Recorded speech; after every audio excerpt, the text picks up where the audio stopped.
Amen. Amen. Vous pouvez vous asseoir. De tous les peuples, les langues et les nations, le Seigneur appelle son peuple à sortir. Comme à Abraham, il avait donné la promesse.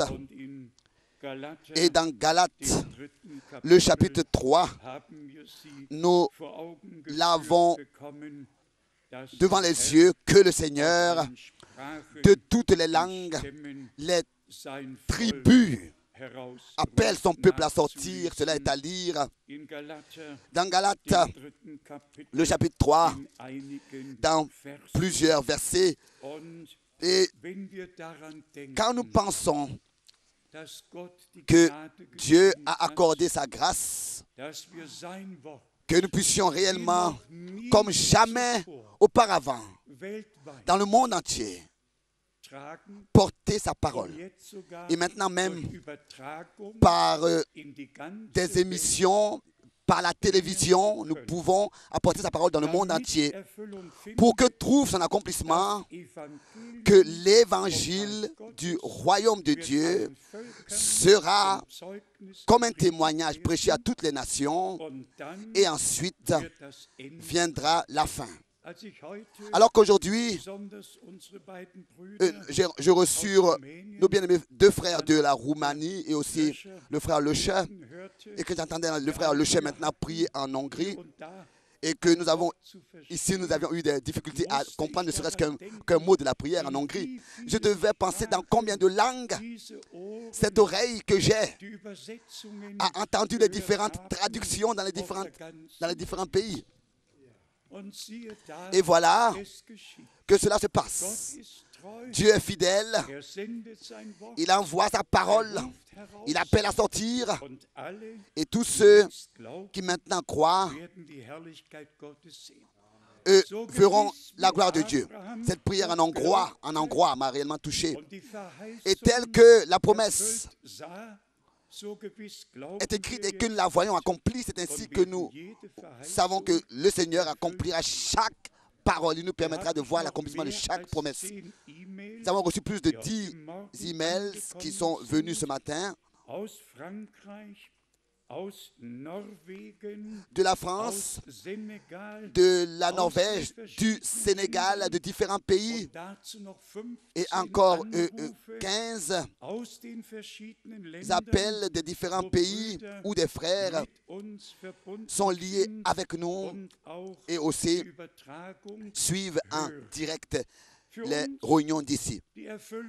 Pour nous, c'est l'accomplissement, comme déjà je viens de le mentionner, que Dieu a fait en sorte que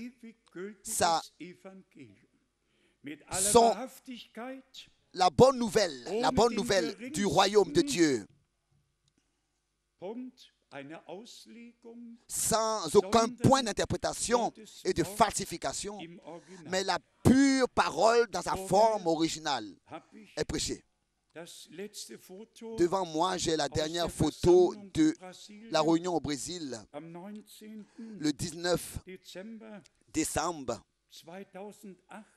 2008. Et alors qu'avec le frère Helmut Miskis, nous étions là-bas et que nous voyions ces grandes réunions, cette grande foule, plus de 3000 personnes et plus de 320 prédicateurs de tout le pays rassemblés. Et je pensais à octobre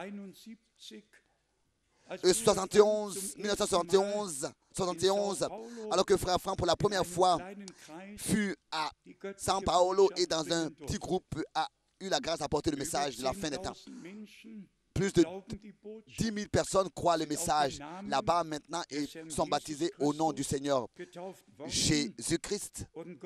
Et Dieu le Seigneur a accordé sa grâce pour que beaucoup de prédicateurs qui avaient suivi des différentes interprétations et en partie ont eux-mêmes prêché des choses qui ne sont pas bibliques, Dieu a accordé la grâce pour qu'ils puissent revenir et considérer et respecter la parole et n'accepter que la parole comme dernière autorité et la laisser être valable en toutes choses.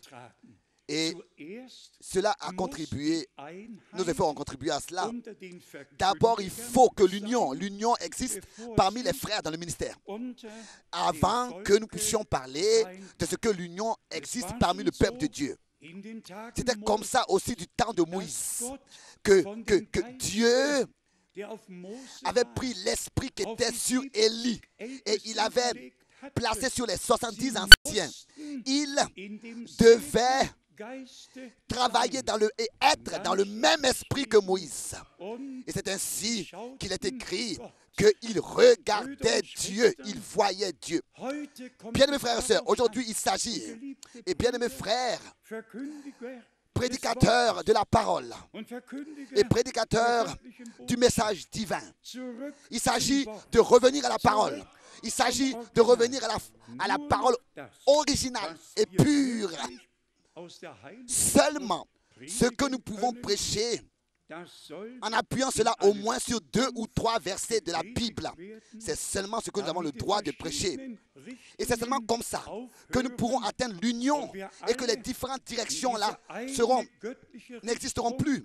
Et que tous ensemble, nous marcherons sur la direction divine qui nous est montrée par la parole de Dieu. Et c'est comme ça que nous pourrons atteindre l'unité de la foi et de la connaissance du Fils de Dieu et qu'ensemble, nous pourrons croître spirituellement jusqu'à la stature parfaite du Christ et atteindre la perfection. Vous savez, et cela peut être entendu dans le monde entier, le devoir que nous avons, les devoirs que nous avons sont multiples. Notre devoir est d'apporter la partie évangéliste qui touche la pleine rédemption, le plein salut qui nous a été accordé par Jésus-Christ, notre Seigneur, la nouvelle alliance, dans tous ces différents contextes et angles qui nous concernent et pour montrer et pour insister, disant que notre Seigneur, qui est le garant de la nouvelle alliance, qu'il a versé son sang et qu'il a racheté son Église et qu'il n'a plus pensé à nos péchés, il ne peut plus en penser. Et c'est pour cette raison qu'il est écrit que la lettre de condamnation fut anéantie et que l'accusateur des frères n'a plus de chance, il n'a plus de preuves, il ne peut pas lire une accusation parce que l'accusation n'existe plus. Elle est anéantie, elle n'existe plus. La lettre de condamnation est annulée, est anéantie et nous sommes libres.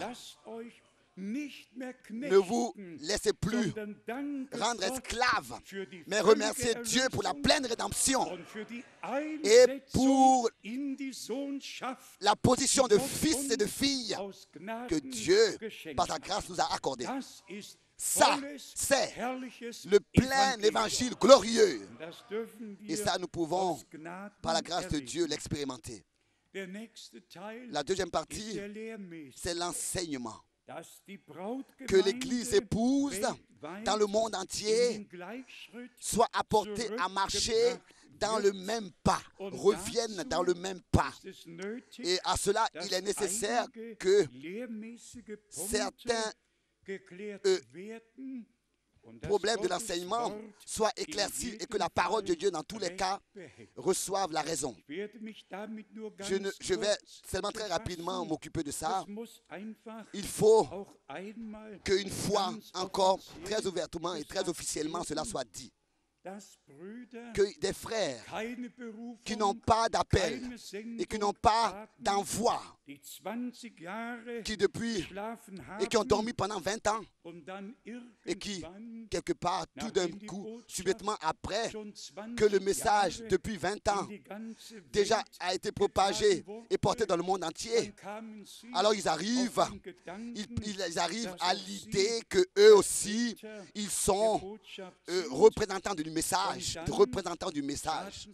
Alors ils apparaissent. Et qu'est-ce qu'ils apportent? Ils apportent leurs propres interprétations de ce que frère Branham a dit. Et l'une des choses les plus graves, tordues qu'ils ont fait, est dans la prédication de frère Branham du 17 mars 1963 sur le sujet. Le sujet s'intitule le passage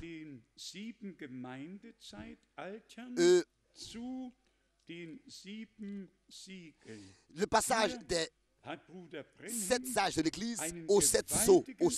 Le passage des 7 sages de l'Église aux 7 sceaux. Et ici, le frère Branham a fait une citation, mais cette citation-là doit être ordonnée dans la Bible. Parce qu'on ne peut que comprendre bien toutes choses par les Écritures. Cela, je le lis dans la prédication. La chose suivante. Voilà, je ne suis pas en train de m'inventer quelque chose. Mais c'est ainsi dit le Seigneur. Citation. Je le lis de ce livre. Avec cela, il veut dire la Bible. Je le lis de ce livre, la Bible. Si la voix du 7e ange retentit, alors le mystère de Dieu est accompli tel qu'il l'a annoncé à ses saints prophètes. Ici, frère Branham fait référence à 100% et clairement, sans doute, à Apocalypse 10 au verset 7. Et à cela, il dit ensuite, à la fin de cette phrase, seulement après que les 7 sceaux, après que les sceaux soient ouverts, et que le mystère, au singulier, que le mystère est révélé, l'ange, le messager, vient avec l'arc-en-ciel sur sa tête, Christ, et met un pied sur la mer et son pied gauche sur la droite, sur la terre. Maintenant arrive la phrase incompris. Citation. Pensez à cela dans le temps de cette venue. Voilà, c'est ainsi que cela doit être traduit de l'anglais. Pensez à cela dans le temps de cette venue. Ce septième ange est sur terre, c'est-à-dire celui d'Apocalypse 10, ce septième ange, c'est-à-dire le 7e ange des trompettes, qui donc dans Apocalypse 11 sonnera la 7e trompette. Lisons cela rapidement ensemble et ensuite nous allons nous approfondir dans la parole de Dieu et observer et ce qui concerne notre préparation. Apocalypse, chapitre 11, verset 15. Le 7e ange sonna de la trompette.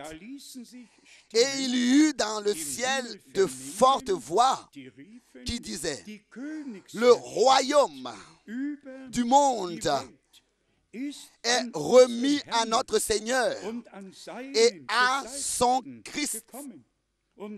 Et il régnera au siècle des siècles en tant que roi. Ici, il n'est pas parlé de la résurrection, rien de la transformation, rien de l'enlèvement.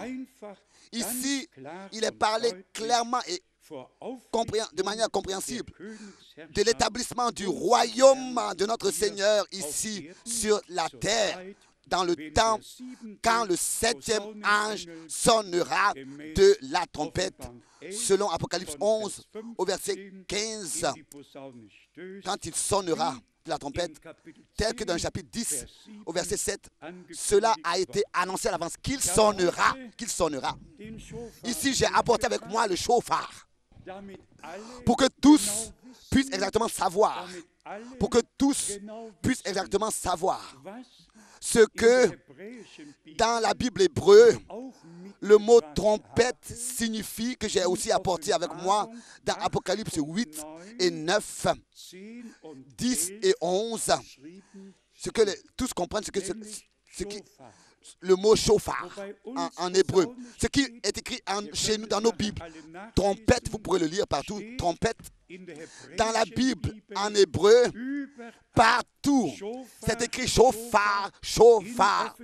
Dans Apocalypse 10, au verset 7, au chapitre 9, au verset 1, au chapitre 9, au verset 13, et ensuite, dans Apocalypse 11, au verset 15, le septième ange sonne dans son chauffard et il y eut dans le ciel de fortes voix qui disaient, ce chauffard, les Juifs le sonnent quand ils introduisent le sabbat.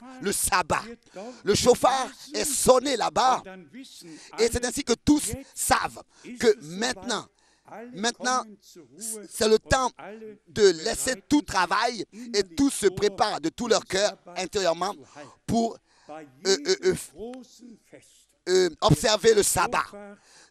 Dans chaque fête, le chauffard est sonné en Israël. Je le dis simplement avec l'esprit, pour que tous soient aidés, qui se laissent aider, qui ont cru à toutes ces interprétations. De la même manière, je suis convaincu qu'aucun frère qui a décidé de continuer à croire que le Seigneur est déjà venu, en se référant à la prédication que nous venons de lire justement, il réfère cela à Frère Branham et ils disent le septième ange de l'Église. Et ça, Frère Branham ne l'a jamais dit. Mais il a dit que le ainsi dit le Seigneur. D'Apocalypse 10, au verset 7, introduit, et il a simplement référé le ainsi du Seigneur à Apocalypse 10, verset 7. Et il a dit que dans le temps de cette venue, ce septième ange, c'est-à-dire le septième ange des chauffards, donc des trompettes, ce septième ange sera sur terre. Donc, ces frères-là font référence à cette citation de Frère Branham et disent qu'alors en 1963, alors que Frère Branham était encore sur terre, le Seigneur a dû déjà revenir parce qu'il a été dit que d'après leurs opinions, le septième ange de l'Église doit être sur terre lors de la venue d'Apocalypse 10. Vous ne croyez pas comment je suis reconnaissant de ce que nous avons les Écritures, nous avons compris les Écritures par la révélation. Et vous savez très exactement comme c'est important. Ça peut être qu'une petite nuance. Et cette petite nuance-là est importante. Et parfois, ce n'est même pas tout un verset. Un seul mot, même une petite virgule, peut changer tout le sens. Alors, prenons un autre verset qui est aussi beaucoup employé pour interpréter des choses. Combien de fois Frère Branham a cité aussi Zacharie 7 et 14, verset 7. Zacharie 14, verset 7. Que au temps du soir, la lumière paraîtra. Et il a insisté en disant que maintenant la lumière est apparue au temps du soir. Et nous en sommes aussi de tout notre cœur très reconnaissants. Et quelle pensée ici devrait être exprimée à la fin du jour du salut? Il fallait que encore une fois la lumière paraisse.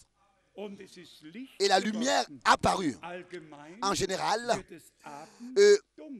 quand il fait soir, il fait sombre, n'est-ce pas? Quand il fait soir, il fait sombre.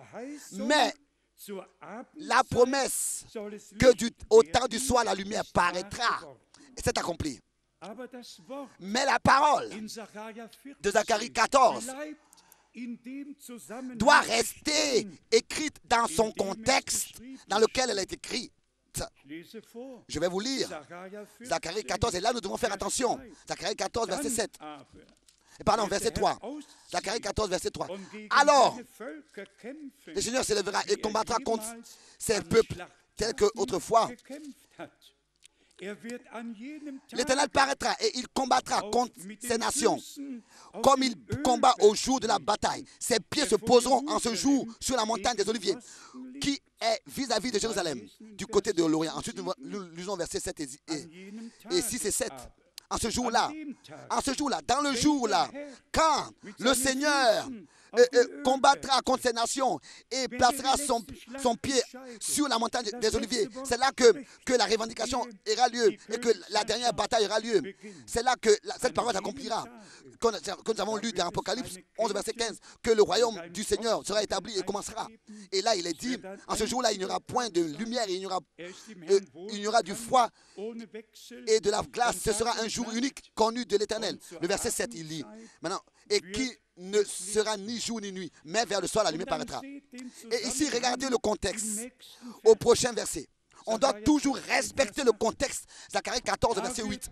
En ce jour-là, des eaux vives sortiront de Jérusalem et couleront moitié vers la mer orientale, moitié vers la mer occidentale.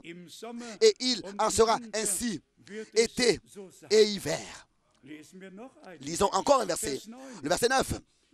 L'Éternel sera roi de toute la terre. En ce jour-là, l'Éternel sera le seul Éternel, le Tout-Puissant. Et son nom sera le seul nom. Oh, comme c'est glorieux, comme c'est clair est la parole de Dieu. Mais le mystère de l'Église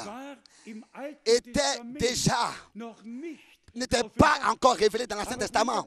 Mais frère Branham, en tant que le prophète, un homme envoyé de Dieu, a pris cette parole, ce verset prophétique, et il a dû le référer à l'Église. Il a pu le révéler à l'Église pour nous montrer ce que Dieu, dans ce temps, a déterminé pour nous. Mais nous devons laisser pour l'Église ce que Dieu a promis pour l'Église, et laissons pour Israël ce que le Seigneur a promis pour Israël. Laissons, s'il vous plaît, tout tel que c'est écrit, où c'est écrit. Soyez sincères. Ne pensez pas maintenant à Est-ce que vous ne pensez pas maintenant à Apocalypse 11, verset 15? Le Seigneur, le Dieu Tout-Puissant, a établi son règne. Et ici, nous lisons dans Zacharie 14 que le Seigneur sera roi sur toute la terre. En ce jour-là, le Seigneur sera le seul Seigneur. Et là, on ne parlera plus de Père et de Fils et de Saint-Esprit, mais là, ce sera le Seigneur, le seul éternel. Car tout le dessein du salut de notre Dieu est accompli avec l'Église et avec le peuple d'Israël. Et ensuite, ce sera Dieu en tout et en tous, tel que Paul, dans 1 Corinthiens, le chapitre 15, l'a écrit. Oh, bien-aimés frères et sœurs, si Dieu nous accorde la grâce et nous prend avec lui dans le lieu très saint pour parler avec nous, c'est comme ça que par la grâce de Dieu, nous pourrons unir ensemble dans l'harmonie l'Ancien et le Nouveau Testament, mettre à sa place le ministère de frère Branham, car Dieu l'a utilisé pour particulièrement placer la parole prophétique sur le chandelier. Soyez sincères. Tous nous pouvons lire, et chaque prédicateur sur terre peut lire de 2 Pierre, le chapitre 1. Et nous avons aussi bien certaine la parole prophétique à laquelle nous ferons bien de faire attention. Et en allemand, il est dit la parole prophétique que nous possédons. Mais quand est-ce que la parole prophétique, lui comme une lumière, quand elle nous est révélée par Dieu, par le Saint-Esprit, Seulement avant cela. Sinon, ce n'est pas possible. C'est seulement quand elle nous est révélée qu'elle brille pour nous dans une obscure. Et c'est ainsi que la lumière paraît pour nous dans un lieu obscur. Et nous remercions Dieu de tout notre cœur pour cela. Prenez encore un verset dans l'Ancien Testament. Quand le prophète Malachi, Dieu a promis, voici je vous envoie le prophète Élie avant que le jour terrible et redoutable de l'Éternel vienne. Et qu'est-ce que Pierre fait le jour de la Pentecôte? Il fait de ce jour terrible et redoutable un jour glorieux. Et là, quelqu'un pourrait venir et dire, oh mon Dieu, comment est-ce que cela peut être possible? Est-ce qu'il a maintenant changé, tordu le sens de la parole de Dieu? Non. Et je le répète encore une fois. Lisons rapidement ici ce verset de Actes des Apôtres, chapitre 2, où il nous est montré, verset 20, Actes des Apôtres, chapitre 2, verset 20,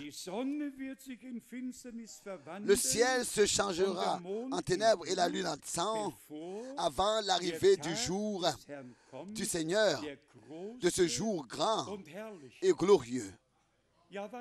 Alors quoi? Très simple. Et ici aussi, on doit dire le mystère avec l'Église. Dans l'Ancien Testament, il n'était pas encore révélé aux prophètes. Et c'est peut-être raison que Paul écrit aux Éphésiens et dit ce qui n'était pas encore révélé dans les temps passés et ce qui était resté caché a été révélé maintenant à ces saints apôtres et prophètes. Pour l'Église, ce sera le jour glorieux. Le plus beau jour, le jour du retour de Jésus-Christ, notre Seigneur. Pour tous les autres, ce sera le jour terrible et redoutable, le jour de colère. Mais pour l'Église, c'est le jour glorieux. Et c'est ainsi que nous pouvons aller de verset en verset, de l'ancien au nouveau et du nouveau à l'ancien. Et toujours de nouveau voir et montrer l'harmonie. Et dire, ici vous voyez, cela est pour l'Église. Et ici, cela est pour Israël. Nous devons différencier les choses, ordonner toutes choses à sa place. Et c'est à cela qu'il s'agit maintenant. De la même manière, en ce qui concerne Luc 17, verset 30, ici toujours de nouveau, il a été fait mention, Luc 17, au verset 30, il est écrit, il en sera de même le jour où le Fils de l'homme apparaîtra. Et frère Branham aussi a souvent fait référence à cela. Zacharie 14, verset 7, que le Fils de l'homme s'est révélé. Et réellement, bien aimés frères et sœurs, la même colonne de feu, la même lumière surnaturelle qui était avec Moïse a été avec frère Branham. Et nous l'avons aussi vu et expérimenté. Mais le même contexte qui ici est montré après ce verset, à partir du verset 34, reste valable. Je vous le dis, en cette nuit-là, de deux personnes qui seront dans un même lit, l'une sera prise et l'autre laissée.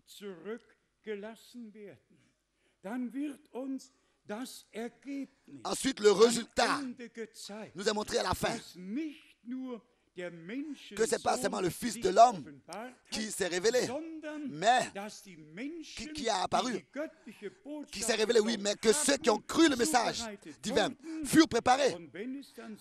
Après qu'il se soit révélé furent préparés, et même si deux sont couchés dans un lit, l'un est croyant, l'autre n'est pas croyant. L'un sera pris, l'autre sera laissé. Mais jusqu'aujourd'hui encore, les deux sont encore dans le même lit, croyants et incroyants. Et c'est pour cette raison que personne ne peut dire que le Seigneur est déjà revenu, ou bien alors que ce verset biblique se soit déjà accompli. Est-ce que vous remarquez comment est-ce que c'est important de rester sobre? Le Saint-Esprit est sobre, totalement sobre. Et chaque verset biblique, chaque enseignement biblique n'est même pas contre la logique et la compréhension normale. Et quand Dieu nous ouvre l'intelligence, le frère Koupfer particulièrement hier et aujourd'hui déjà m'a dit, il s'agit de ce que Dieu ouvre notre compréhension pour les Écritures. La compréhension pour les Écritures. Car c'est ce qu'il a fait dans Marc 13. Après qu'il ait parlé de cette parabole, il a posé la question. Dans Matthieu 13, avez-vous compris toutes ces choses? Avez-vous compris toutes ces choses? Et les disciples ont dit, oui Seigneur. Alors nous lisons que le Seigneur leur a ouvert l'intelligence pour les Écritures. Luc 24. La même chose est encore aujourd'hui. Nous avons la grâce de répondre par un oui. Et nous le voyons par le Saint-Esprit dans tous les détails des différentes Écritures, comme dans l'Ancien et le Nouveau Testament, cela est écrit. La chose glorieuse et merveilleuse, c'est que entre la parole de Dieu et le message, il n'y a pas, ne serait-ce qu'une seule contradiction. Il n'y a aucune contradiction. Si tout est ordonné bibliquement, oui, n'est-ce pas frère? Amen. Il n'y a aucune contradiction. Le problème est toujours là où il y a des frères qui prennent des citations et les sortent de leur contexte et ensuite font leurs propres opinions et les présentent comme message de prédication ou bien révélation même. Non, nous sommes reconnaissants à Dieu de tout notre cœur et de toute notre âme, reconnaissants pour cette parole éternelle de Dieu qui, par la grâce de Dieu, nous a été transmise. Revenons à hier soir. Je voudrais aller dans Apocalypse, le chapitre 4. Apocalypse, le chapitre 4. Et nous ne devons pas manquer aussi de venir à parler de notre préparation, car c'est de ça qu'il s'agit aujourd'hui. Pas de notre savoir, pour enrichir encore plus notre savoir, mais de savoir est-ce que nous sommes en accord avec Dieu et la parole de Dieu, est-ce que nous marchons en accord avec Dieu et la parole de Dieu pour réellement être prêts quand le Seigneur reviendra. Ici, dans Apocalypse, le chapitre 4, nous lisons à partir du verset 2. Aussitôt, je fus saisi par l'Esprit, et voici, il y avait un trône il y avait un trône, et dans le ciel et sur ce trône était assis un. Donc, personne n'a vu sur le trône, que ce soit dans l'Ancien ou le Nouveau Testament. Jamais il a été vu plusieurs personnes, 2 ou 3. Il a dit que sur ce trône, il y avait un qui était assis. Ici, celui qui était assis avait l'aspect d'une pierre de jaspe et de sardoine, et le trône était environné d'un arc-en-ciel semblable à de l'émeraude. Autour du trône, je vis 24 trônes, et sur ces trônes, 24 vieillards assis, revêtus de vêtements blancs. Nous pourrions continuer à lire. Le trône était, ou bien celui qui était assis sur le trône, était entouré d'un arc-en-ciel. À quoi est-ce que nous pensons maintenant? Nous pensons à la deuxième partie de Malachie 3, verset 1, où il est dit que le Seigneur viendra dans son temple. L'ange de l'Alliance vient sans manquer à son temple. Et ainsi nous lisons dans Apocalypse, le chapitre 11, que le temple sera mesuré. Et ensuite nous lisons, comme cela a déjà été dit, à partir du verset 15,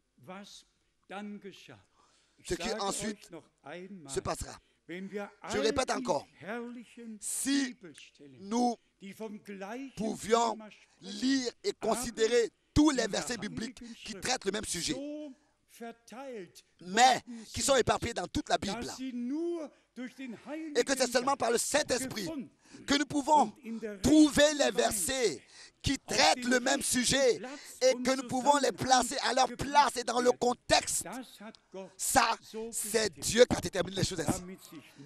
Ça, c'est un don de l'Esprit pour que personne puisse ait besoin de s'asseoir sur la chair de Moïse et penser qu'il ait quelque chose à dire.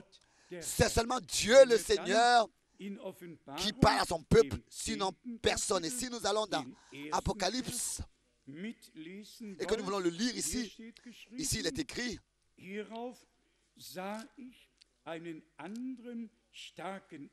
dans Apocalypse,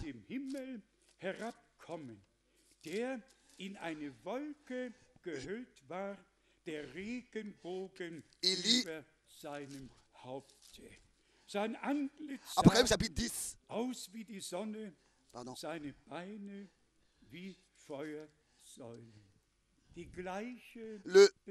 La même description dans l'Ancien et le Nouveau Testament. Lisons dans Exode pour que nous ayons une vue d'ensemble dans ce que signifie l'ange de l'Alliance. Exode chapitre 3. Exode chapitre 3, verset 2. Exode chapitre 3, verset 2.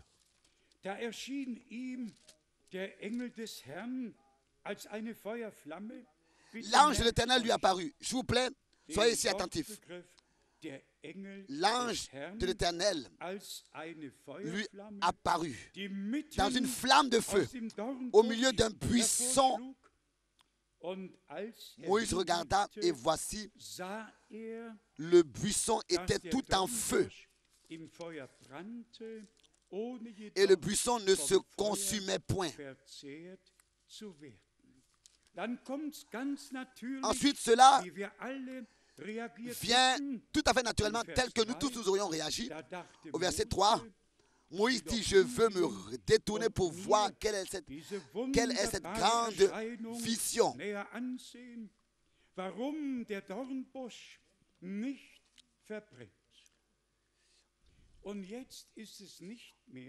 Pourquoi est-ce que le buisson ne se consume point? Et maintenant, ce n'est plus l'ange de l'Éternel, mais maintenant, c'est l'Éternel lui-même. Et ce n'est plus l'Éternel, mais Dieu. Au verset 4, d'abord au verset 2, l'ange de l'Éternel, ensuite au verset 4. Et quand l'Éternel vit qu'il se détournait pour voir, et Dieu l'appela du milieu du buisson et dit: Moïse, Moïse. Et il répondit: me voici. Ça n'a pas d'importance.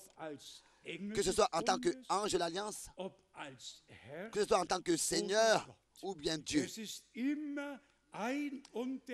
C'est toujours le même Dieu qui se révèle. Le mot ange signifie dans notre Bible, dans notre langue, messager. À chaque fois que Dieu le Seigneur vient avec un message, avec une annonce. Il est décrit en tant qu'ange de l'Éternel. Mais quand il ordonne, alors il est l'Éternel, donc le Seigneur. Mais quand il reçoit de l'adoration, alors il est Dieu à qui appartient tout l'honneur et la gloire. Et toujours, et le même hier, aujourd'hui, et le même dans toute éternité. Dans le verset 6, nous lisons, Exode 3, verset 6, et il ajouta, je suis le Dieu de ton père, le Dieu d'Abraham, d'Isaac et de Jacob.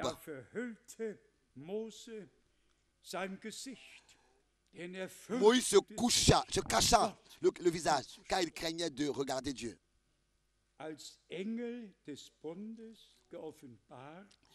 En tant qu'ange de l'Alliance, révélé, parlant avec Moïse, et malgré tout, c'était Dieu le Seigneur lui-même qui avait parlé.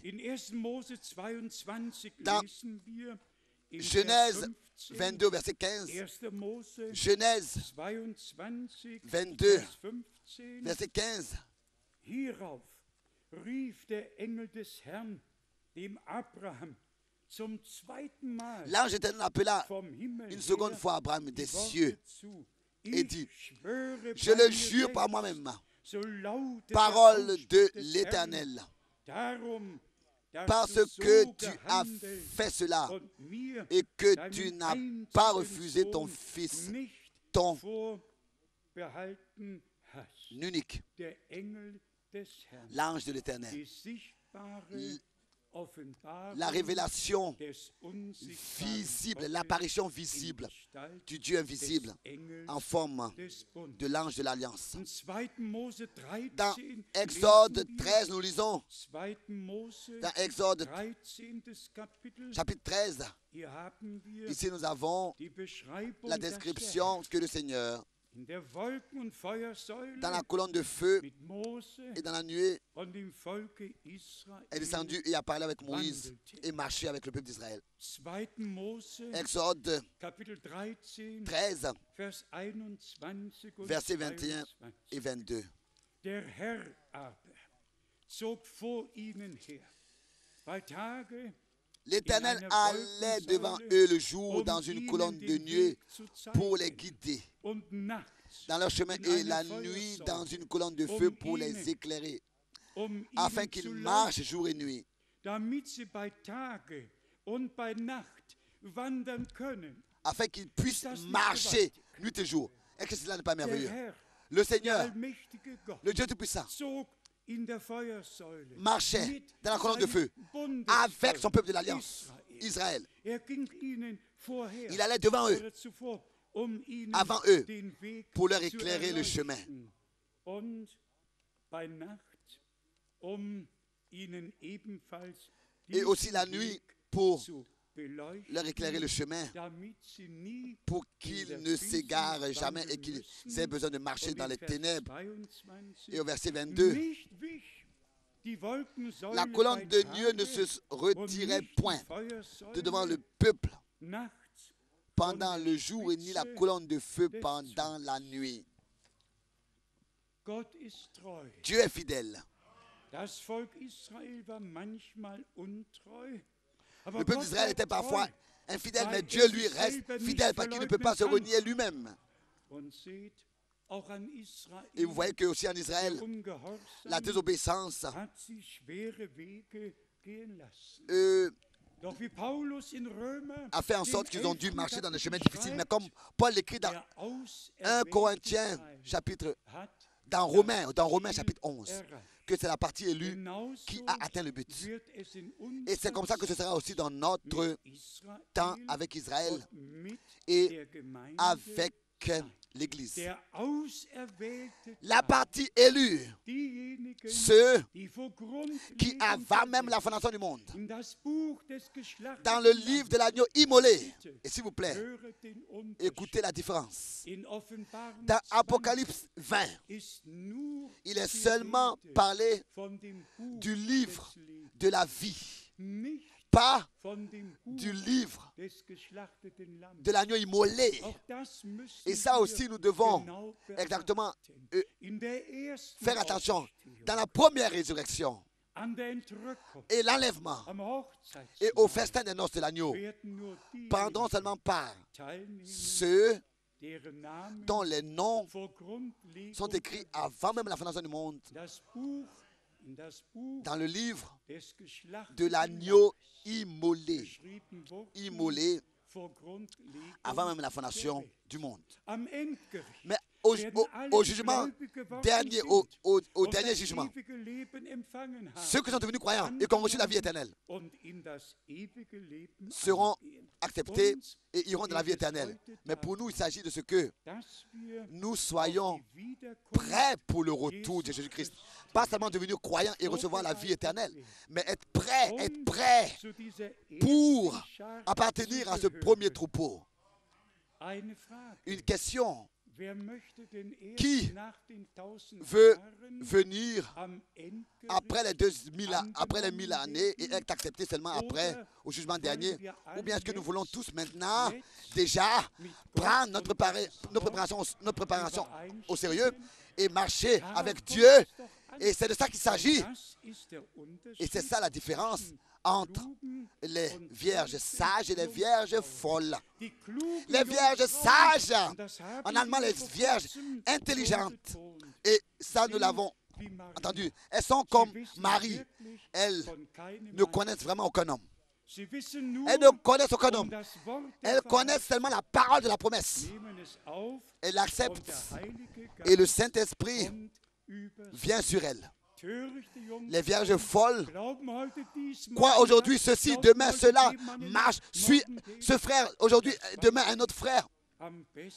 Et ça, je sais mieux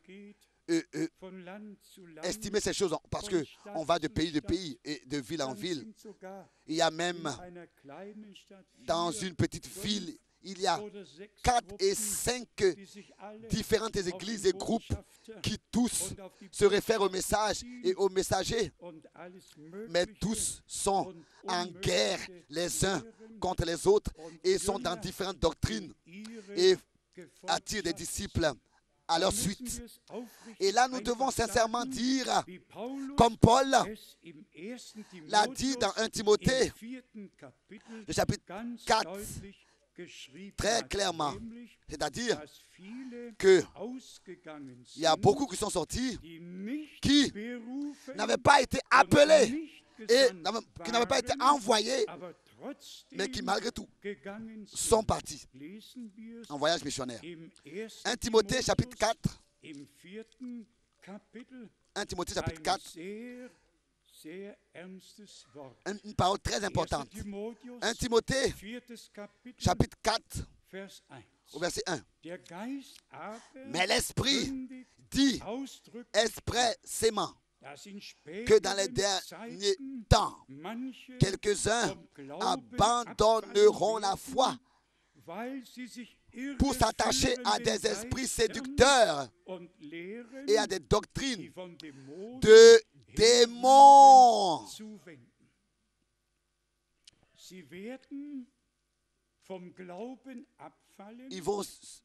Ils abandonneront la foi. Ils abandonneront la foi pour s'attacher à des esprits séducteurs. Donc, ils rentrent donc, ayant abandonné la foi sous l'influence du diable, et s'attachent à des doctrines de démons. Par l'hypocrisie de faux docteurs. Ensuite, dans 1 Timothée chapitre 4 au verset 6,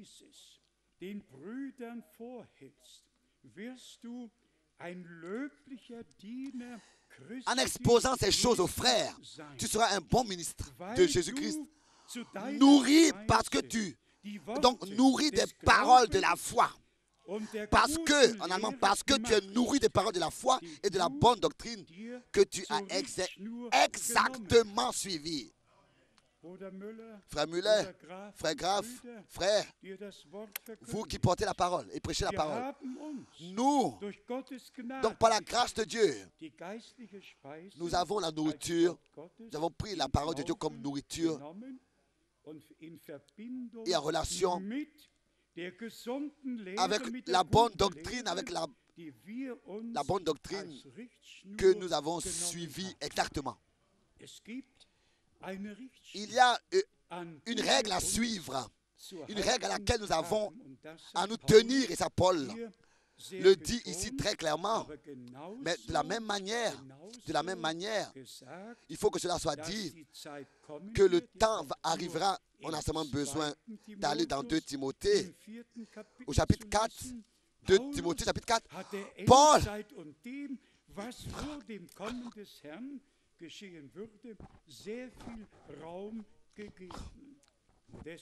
a donc pris beaucoup de temps pour parler de la fin des temps et de son état. Ici dans 2 Timothée chapitre 4, je t'en conjure devant Dieu et devant Jésus-Christ, qui doit juger les vivants et les morts, et au nom de son avènement et de son royaume. Toi, prêche la parole, insiste en toute occasion, favorable ou non. Au verset 4, détourneront l'oreille de la vérité et se tourneront vers les fables. Disons les choses très clairement. Cela est une douleur pour nous, ce qui est enseigné dans les églises libres, en interprétation sur les Saintes Écritures, tout ce qui est fait et tout ce qui est enseigné. Mais les dégâts,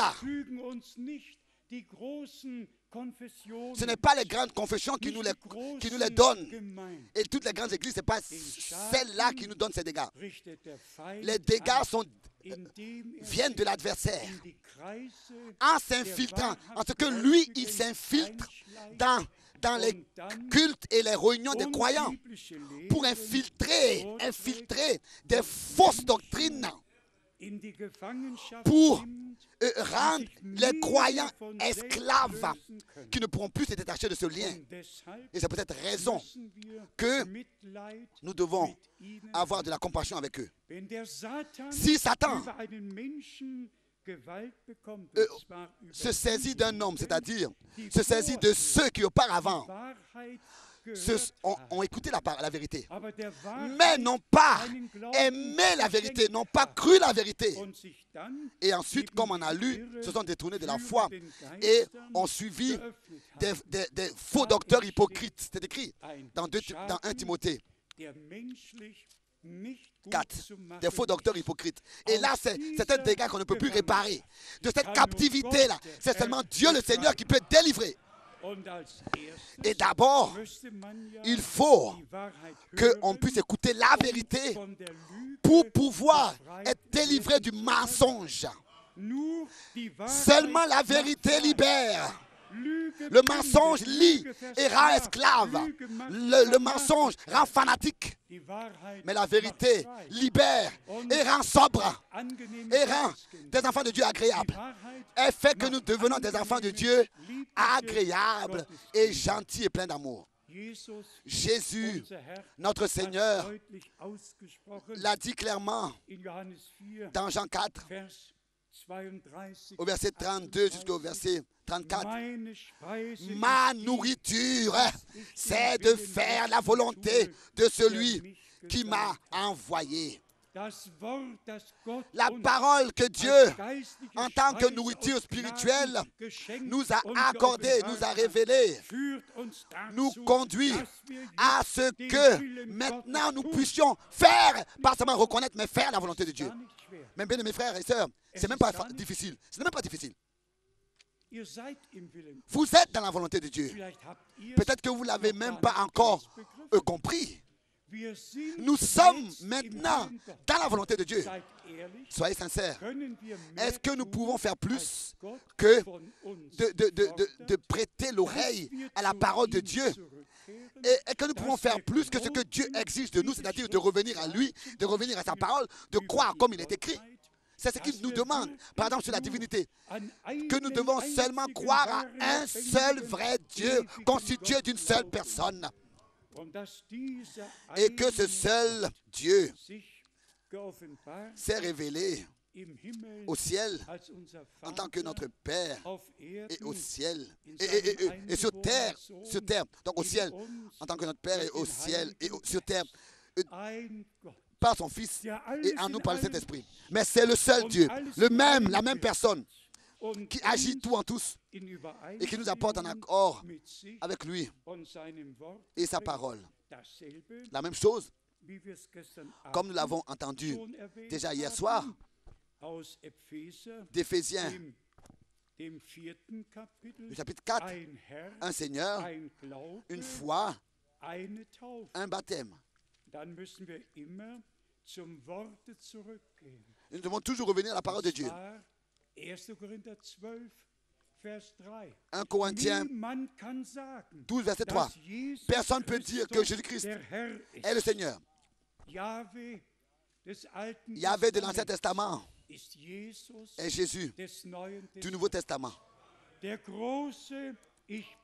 Le grand je suis, Dieu révélé en Jésus-Christ, notre Seigneur, qui pouvait dire, celui qui m'a vu a vu le Père. Un Seigneur, une foi, l'épître de Jude, ce chapitre, au verset 3. Combattez pour la foi qui a été transmise une fois pour toutes aux saints.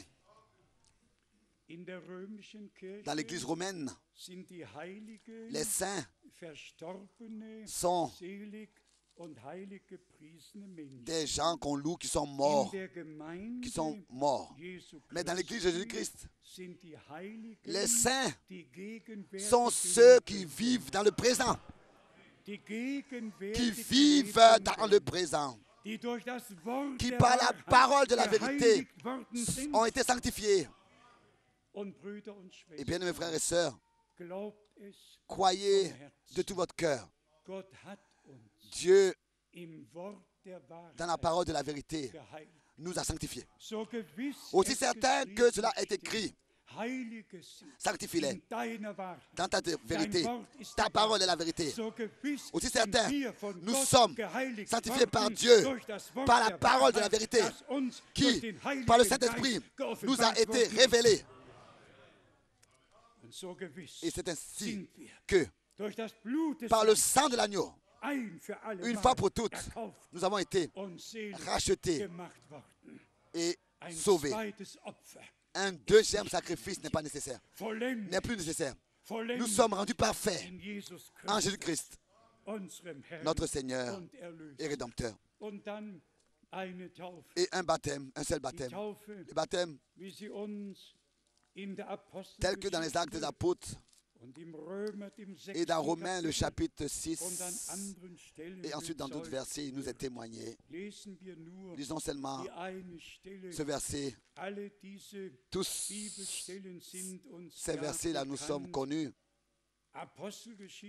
Actes des Apôtres, chapitre 19. Et ici, c'est le verset 5.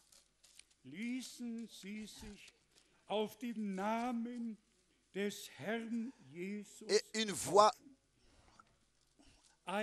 alors qu'ils entendirent cela, ils se laissaient baptiser au nom de Jésus-Christ. Actes Apôtres 19, verset 5. Actes Apôtres 19, verset 5. Encore dans Romains 6. Romains chapitre 6, verset 3. Dass wir alle, die wir auf Christus Jesus getauft worden sind, in seinen Tod hineingetauft worden sind. Ein Herr. Ignorez-vous que nous tous qui avons été baptisés en Jésus-Christ, c'est dans sa mort que nous avons été baptisés. Un baptême, un seul baptême, une seule foi, un seul Seigneur. La foi qui a été révélée en Jésus-Christ notre Seigneur, un baptême au nom du Seigneur Jésus-Christ. Dieu nous conduit par sa grâce à revenir au commencement. Seulement encore ces versets de Éphésiens chapitre 4. Ici nous avons Paul, l'apôtre, et croyez-moi, l'Église était profondément dans son cœur. Il ne s'est pas servi lui-même, mais il a servi réellement le Seigneur et l'Église. Éphésiens, chapitre 4, verset 1. Je vous exhorte donc, moi, le prisonnier dans le Seigneur, à marcher d'une manière digne de la vocation qui vous a été adressée. Pour nous dire amen à cela, que réellement nous sommes prêts à marcher d'une manière digne de cet appel, de cette vocation céleste qui nous a été adressée. Verset 2. En toute humilité et douceur, avec patience, vous supportant les uns les autres avec amour.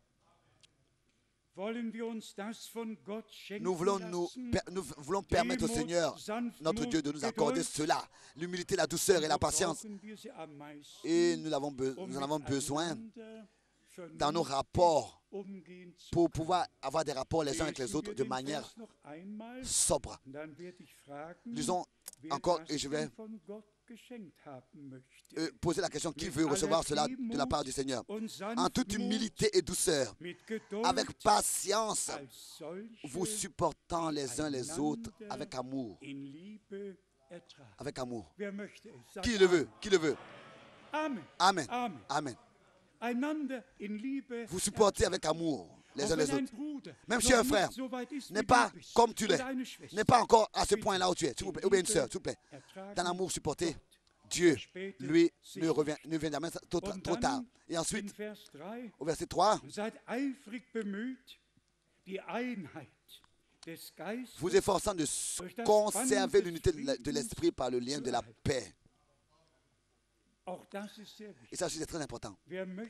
Qui veut contribuer à cela, à s'efforcer à conserver l'unité de l'esprit que Dieu, sous le sang de l'agneau, dans la parole de Dieu, par la grâce de Dieu, nous a accordé par le lien de la paix.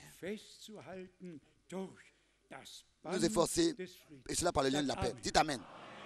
Amen. Nous tous, nous sommes ici aujourd'hui et dans le monde entier, sommes prêts, ensemble, à nous efforcer à aller vers la perfection. Si nous voyons quelque part un manquement chez les autres, alors toujours penser d'abord à voir, à ôter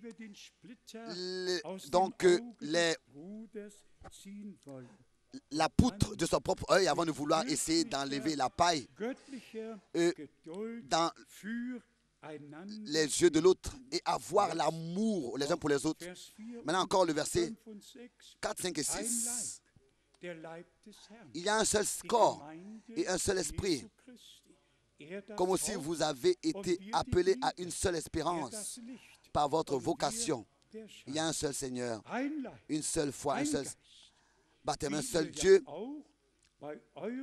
et Père de tous, qui est au-dessus de tout et parmi tous et en tous. Il n'y a qu'une seule vocation, qu'une seule élection qui est sûre, qui est venue sur nous tous.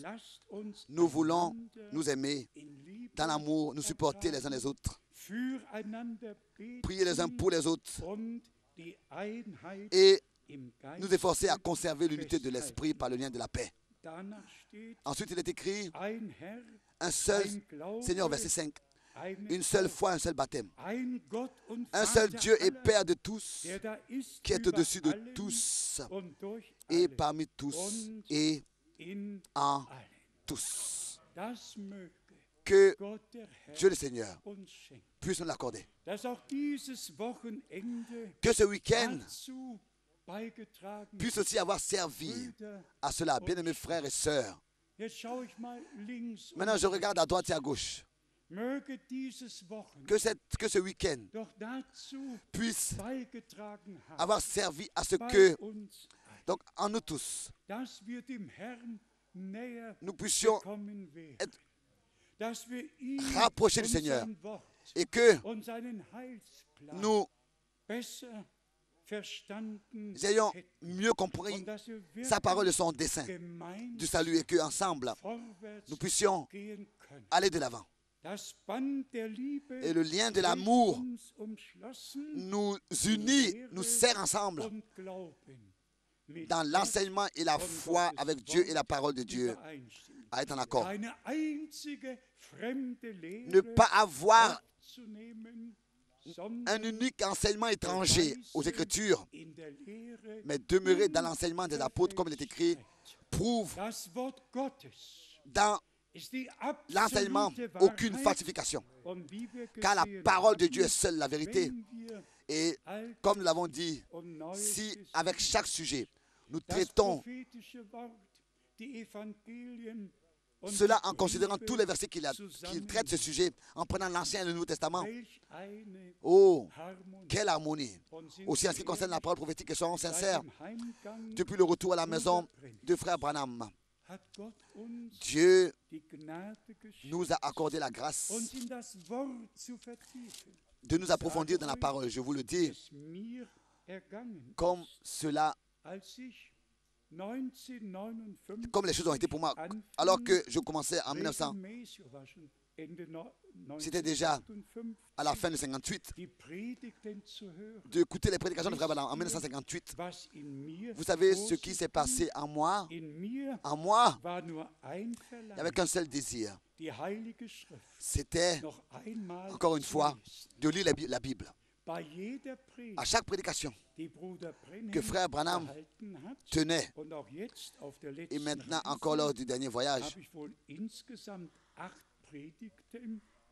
en tout, j'ai écouté 8 prédications de frère Branham. J'ai toujours ce petit appareil avec moi et toujours de nouveau. Cela me donnait un nouveau désir de lire la Bible, de m'approfondir et de me retrouver dans la Bible. Et tous, nous devons nous retrouver dans la parole de Dieu. L'Église épouse doit marcher et revenir revenir au même pas. L'Église épouse doit revenir au même pas avec Dieu et la parole de Dieu. Attachez-vous à la parole de la vie. Paul l'écrit, pour ma gloire, dans le jour de Jésus-Christ. Est-ce que nous devons encore le lire pour que vous puissiez le savoir, que cela est écrit ici dans Philippiens, le premier chapitre. Ici, Paul a aussi mentionné le jour de Jésus-Christ encore une fois. Philippiens chapitre 1, versets 9 et 10.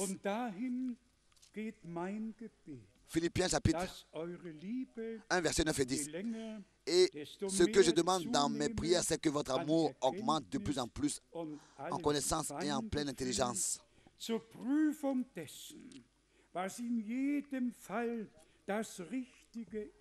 Pour le discernement des choses les meilleures, afin que vous soyez purs et irréprochables pour le jour de Christ. Qui le veut? Amen. Ça, nous le voulons tous. Et à cela, que Dieu puisse accorder sa grâce et aider pour que aussi ce week-end et l'observation de la parole nous rapproche de Dieu et aussi nous accorde la compréhension les uns pour les autres, que nous puissions prier les uns pour les autres et le lien de l'amour puisse nous unir et nous joindre plus proches les uns des autres et que ensemble, dans la foi et dans l'obéissance, nous puissions aller de l'avant. Conservez cela dans vos mémoires. Dieu a fait une nouvelle alliance avec nous. Le sang de la nouvelle alliance a coulé sur la croix à Golgotha. Et je le répète encore une fois, volontiers, pour que dans toute éternité cela reste valable. Le soleil, le sang n'est pas comme ça, n'a pas coulé comme ça au sol, Mais notre Seigneur, avec son sang, est monté dans le sanctuaire céleste et a placé son sang sur le trône. Et ce sang parle pour toi et parle pour moi. Le sang de l'agneau nous purifie. Nous voulons nous lever et ensemble prier.